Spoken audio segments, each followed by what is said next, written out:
Power play goal. I love that Washington Wizards coverage, 5-on-2. KD.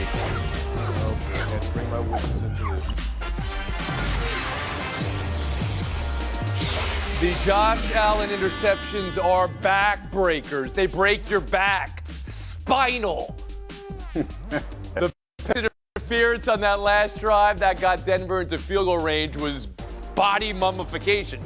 But the 12 men on the field penalty, the 12 men on the field, there's a special rung in hell for people who waste good scotch and have 12 men on the field penalties. This is a soul exumer. The kick Denver missed gets a do-over, and that's how the Bills lost. But you all saw this. Here's a post from our friend Mina Kimes on where the Bills are in certain offensive metrics, how that all adds up to 5-5, and every couple of weeks a just mind-numbing performance came to a head today with the team firing offensive coordinator Ken Dorsey.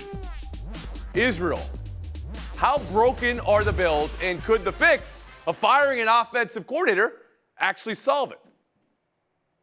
Doesn't really seem like it makes sense to me. I mean, Dorsey's been there since 2019 in some capacity as either the quarterback's coach working his way up to the offensive coordinator. And during that time, we've seen Josh Allen flourish. So now all of a sudden, when he's having this off season and he's throwing a bunch of more interceptions, frustrating interceptions, now it's Ken Dorsey's fault when, a lot of this defense is also injured. No, I don't think it's the answer. I think it's the sign that there are huge problems in Buffalo. And I think maybe it started when I picked them to win it all on this very show. Sorry. That's a terrible jinx by me. But yeah, I think they definitely have issues offensively. I don't think it's a coordinator issue. I think it might be some quarterback issues. I think it might be some talent issue around Stephon Diggs. I don't feel like Josh Allen thinks he has as much talent around him. We've seen Dalton Kincaid sort of blow up the last couple of weeks, but right now it feels like they're looking for answers, and they just fired somebody out of desperation. George Dano. Tony, Ken Dorsey's clearly a scapegoat here, in my opinion. I think Izzy was onto something when he talked about the lack of talent, okay? And this is not to absolve Josh Allen of his terrible decision-making, because to Mina Kimes' point, yes, all those metrics seem great, except that doesn't account for situational football, Tony. And that's where they're at their poorest. Situational football, the 12 men on the field, the ghastly interceptions that he's thrown, all those things factor in. But the talent is a thing. Last year, we talked about how their only running game was Josh Allen, that they didn't have enough of a running game. Now, Cook is better, but is he good enough? Is Latavius Murray good enough? That's the question I have. And then the receiving group, it's really Stephon Diggs. Patrick Surtain II took him out of the equation because Patrick Surtain is one of the best corners in the league, and he can do that to any given receiver on any given week. But the rest of that group, Kincaid is going to be good, but he's young, and the rest of that group has not stepped up. Frank Isola, I look over at you, and the face you're making makes me think you're hearing those other guys make excuses for Josh Allen. Please, give it to me. No, Well, not at all. I am glad. No, I am glad that Mina Kimes has finally come around and realized that some of this analytic stuff is complete nonsense. But the turnovers are the killer. You win the coin flip, you take the ball, your first play is a turnover. And the point, I agree with George from this. Ken Dorsey's a scapegoat. I mean, he's responsible for the turnovers and the fumble. But let's remember something else. That Buffalo defense allowed the Giants to march right down the field, and they should have won that game on that Sunday night. And then you look what they did last night. Josh Allen, as poorly as he played, the poor decisions, he still gave them the lead. So what happens? Defense and special teams. Oh, what killed them a few years ago in that playoff game against Cleveland? Special teams and defense come back to bite him. 12 men on the field, the most crucial moment of the game. Okay, well then, consider me a fail in reading body language here.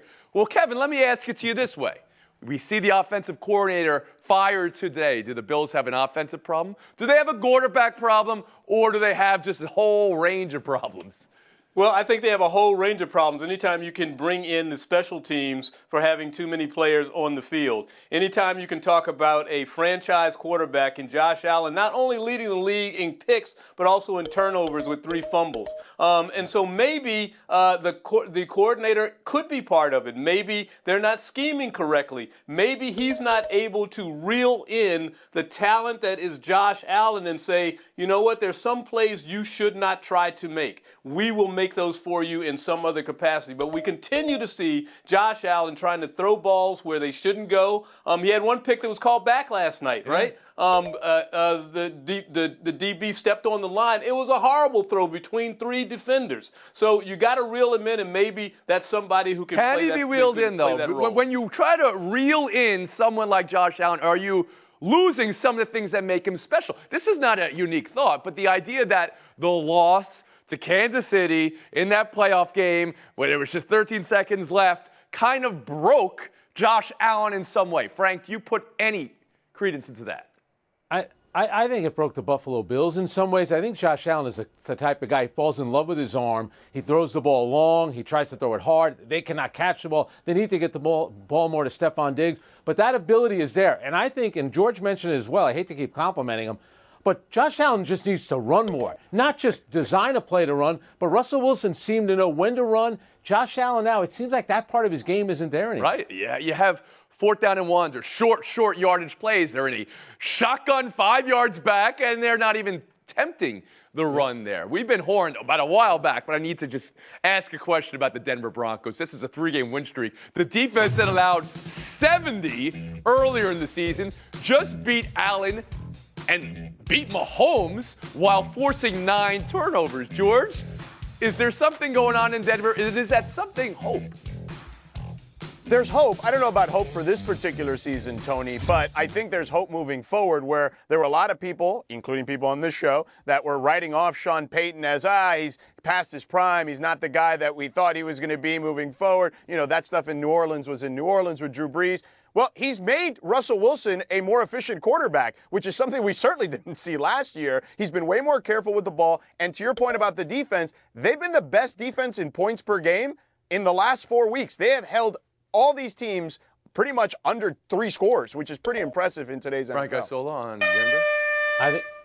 I think Russell Wilson looks really good, and I think after they gave up 70 points to Miami, Sean Payton was Sean Pinata. Everyone was beating that guy up. They've won 4 of 6 games. And how about the special teams at the end of the first half and at the end of the game to have his team ready to make a play right there? That says a lot, certainly about the special teams coach, but also about the head coach. He has not lost this team at all. And this team is definitely the all-pass interference offense move.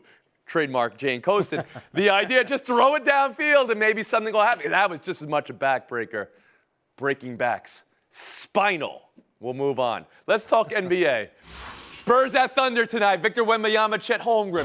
15 feet of the future. Here are their numbers right now. Pretty similar.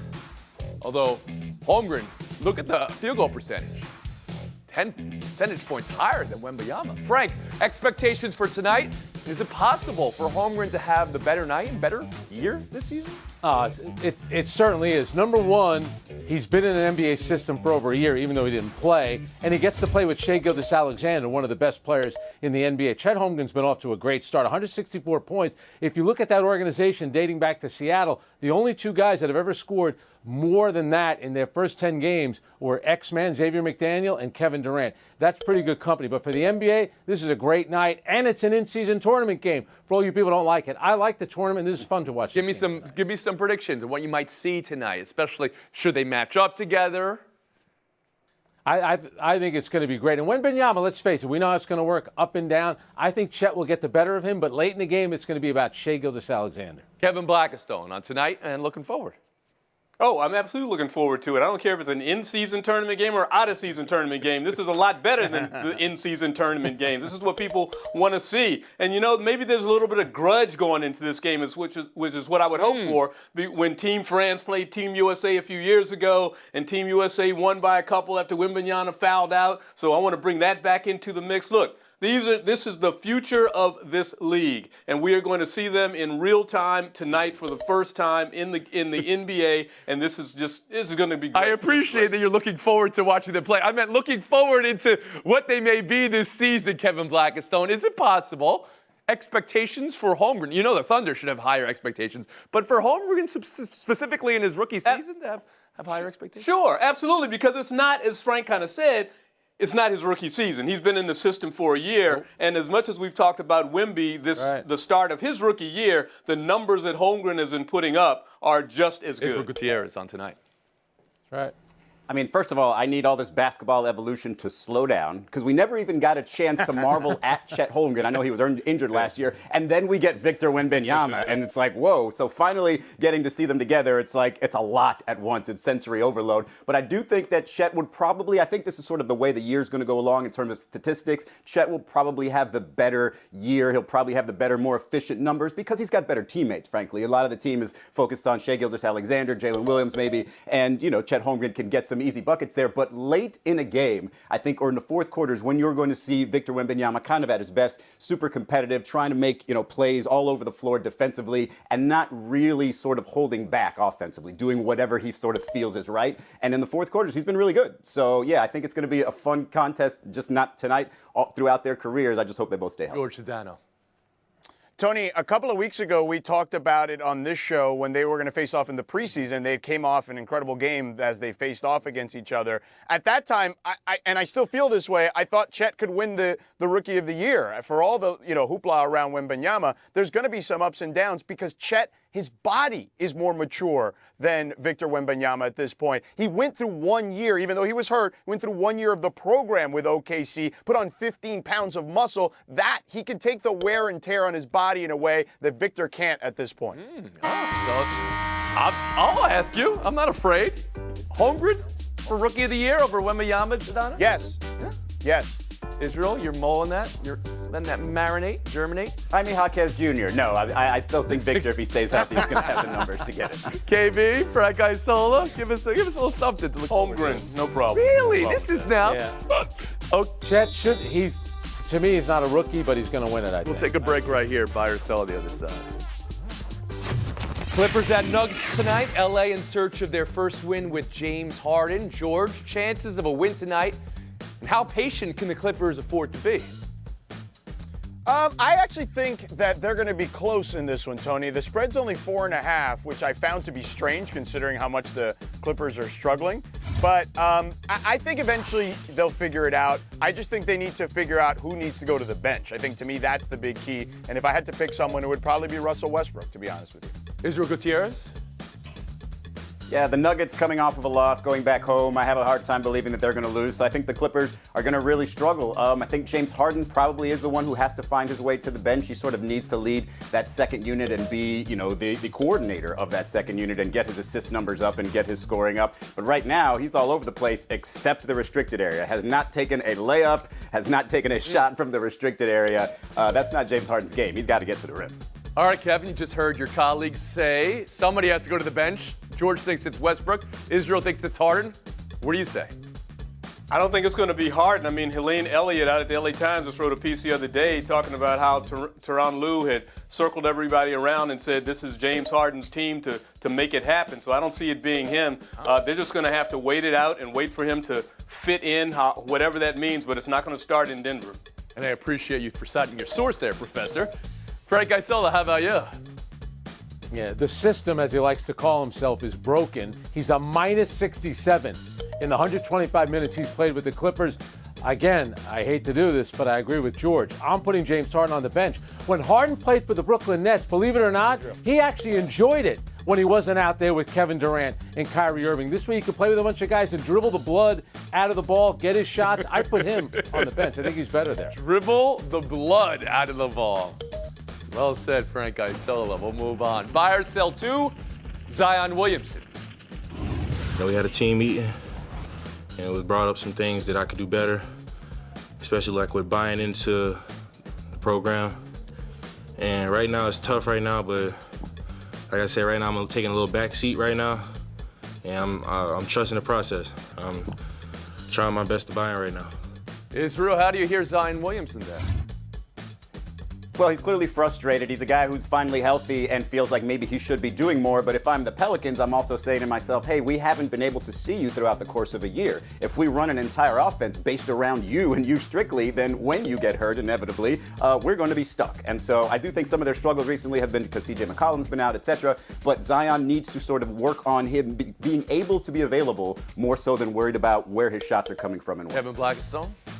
Well, the way I heard him is he should take a drink of that Gatorade right there. He's kind of out of breath. But, I think that Zion needs to do whatever they ask him to do. And it looks like he's getting the same amount of touches he was a year ago. They talked about three-point shooting being more of an emphasis this year. He's taken one all year so far. So step up your game and try and help your teammates out. You're the lead of that franchise, so do it. Frank Isola? I think it's a bad look for a guy that entering this season had only played 114 games in 4 years. And he's saying this after he had 6 turnovers, was a minus 21 in 27 minutes. So, by the way, you want the ball? The league allows you to get the ball. Every time somebody misses a shot, you're entitled to it. He got 2 rebounds in that game. This does not look good for Zion. You're looking at his rebound numbers, and you're saying he's got to focus on that. George Sedano, you?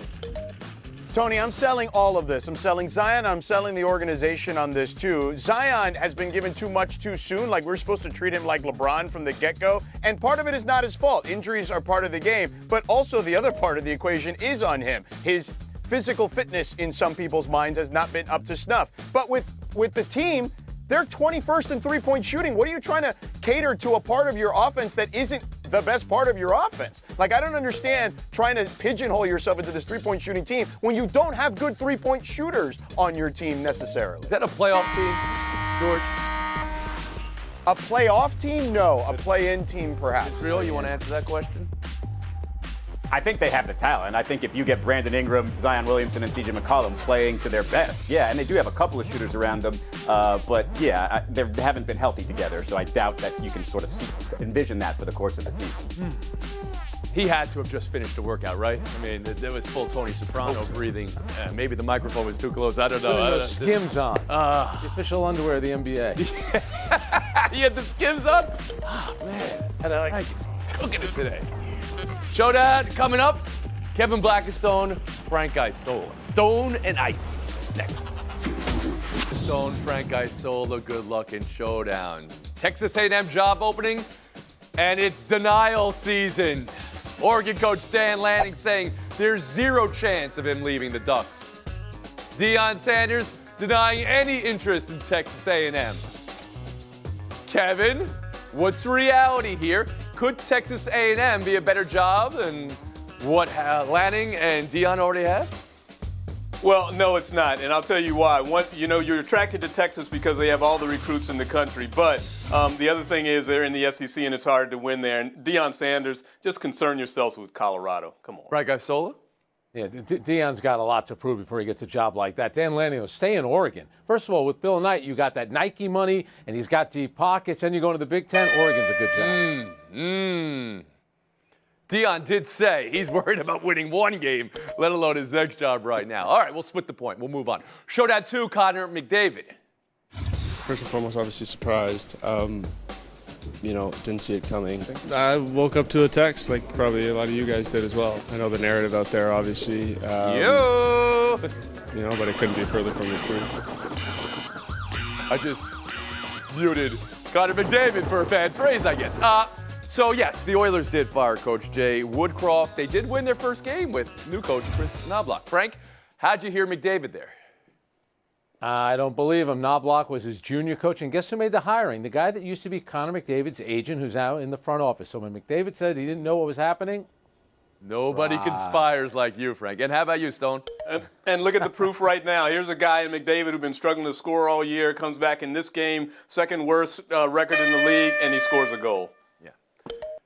Unfortunately, NHL coaches get fired like you change your shirt, Kevin Blackistone. Yeah, exactly. This is a playoff team that has had about as bad a start as anybody. We'll move on. Showdown 3, Washington Wizards. Wizarding like only the Washington Wizards can. Last night, the Raptors finished the game on a 21-1 run to beat them. There were multiple boneheaded plays. Kyle Kuzma, here's the play. All right, he wants the bench to challenge the play.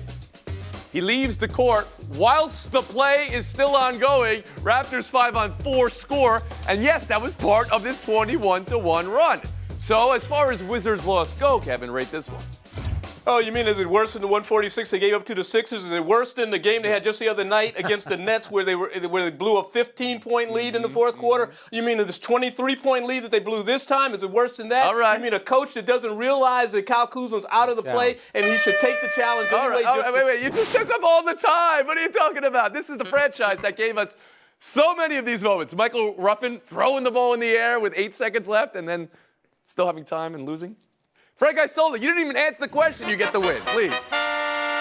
They blew a 5-point lead on Sunday against the Nets. George and Izzy, listen up. As Billy Joel sang, New York's got a winning team. Gotham FC won the NWSL championship. How about Lynn Williams with a goal, Esther Gonzalez with the game winner, Ali Krieger, an absolute legend in her final game, goes out a winner. The GM of the team, a legend from my town in Montclair, Yael Averbuch. Congratulations to her.